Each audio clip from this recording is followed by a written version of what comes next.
સ્વામિનારાયણ સંપ્રદાય લક્ષ્મીનારાયણ ધર્મકુળ આક્ષિત સત્સંગ સમાજ પાદરા હરિભક્તો દ્વારા ભવ્ય શાક ઉત્સવનું આયોજન કરવામાં આવ્યું।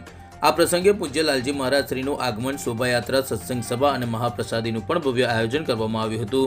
બપોરે 3 કલાકે આ શોભાયાત્રા પાદરાના અરિહંત સોસાયટીમાંથી કલ્પેશભાઈ અરવિંદભાઈ ગાંધીના નિવાસસ્થાનેથી નીકળી હતી, જેમાં મોટી સંખ્યામાં હરિભક્તો જોડાયા હતા। શોભાયાત્રા નગરના માર્ગો પર ફરી પસાર થઈ હતી, જ્યાં તમામ જગ્યાઓ પર ભક્તિનો રંગ જોવા મળ્યો હતો। સાંજે 6:30 કલાકે નવાપુરા ખાતે સત્સંગ સભા યોજાઈ હતી, જ્યાં પૂજ્ય સભારૂપી લાલજી મહારાજે આશીર્વચન આપ્યા હતા। આ પ્રસંગે નગરના અગ્રણીઓ હિતેશ પટેલ, પરેશ ગાંધી, સંતોષ પટેલ સહિત કિશન જોશી ઉપસ્થિત રહ્યા હતા।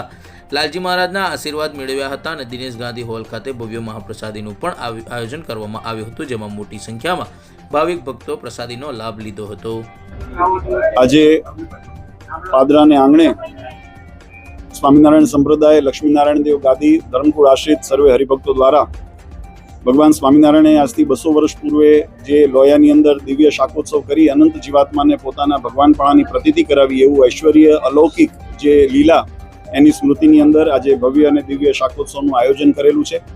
આ ઉત્સવ દ્વારા સત્સંગની અંદર સનાતન ધર્મ વિશે, ભગવાન વિશે અને ભગવાનની ભક્તિ વિશે વિશેષ જાગૃતિ આવે અને સત્સંગ સંગઠિત થઈને સનાતન ધર્મની ઉપાસના ભક્તિની પદ્ધતિને અનુસરીને પોતાના આત્મશ્રેયને પ્રાપ્ત કરી શકે એવા શુભ ભાવથી આ ઉત્સવનું આયોજન કરવામાં આવ્યું છે। અહીંયા કથા વાર્તા, ભગવાનના ચરિત્રો અને સાથે સાથે મહાપ્રસાદનું સુંદર આયોજન અહીંના અમારા યુવક મંડળના સભ્યો અને હરિભક્તો દ્વારા કરવામાં આવ્યું છે। આજના પ્રસંગે અમે તમામ આયોજક સમિતિ અને અમારા યુવક મંડળના સભ્યો અને સમસ્ત સત્સંગ સમાજને અંતરની ખૂબ ખૂબ શુભકામના અને આશીર્વાદ પાઠવીએ છીએ। પરમ પૂજ્ય સનાતન ધર્મ ધુરંધર આચાર્ય શ્રી અજેન્દ્ર પ્રસાદજી મહારાજ, સૌ પરમ પૂજ્ય ગાદીવાળા માતુશ્રી અને અમારા ધર્મકુળ પરિવાર વતી દરેકને ખૂબ ખૂબ શુભકામના અને આશીર્વાદ। સૌને જય સ્વામિનારાયણ।